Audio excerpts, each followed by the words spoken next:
twibuka isabato umwami yahiriye, n'umunsi uruta iyindi, n'umunsi unezeza, turuhukamo imirimo, tubwirwa kw'iby'ijuru, ni wo mucyo umurika uva ku Mwami Imana,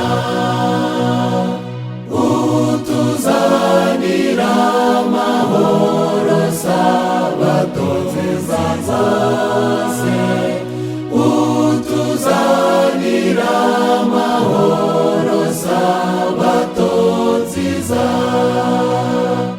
Yawe zisabato mazuramya uwo Mwami, wabwiye intumwa zati ndi nyir'ubugingo, nibacishisha bugufi dukorera Umukiza, tuzajyanwa kw'isoko y'amazi y'ubugingo, utuzanira amahoro sabato nziza zose, utuzanira amahoro sabato nziza.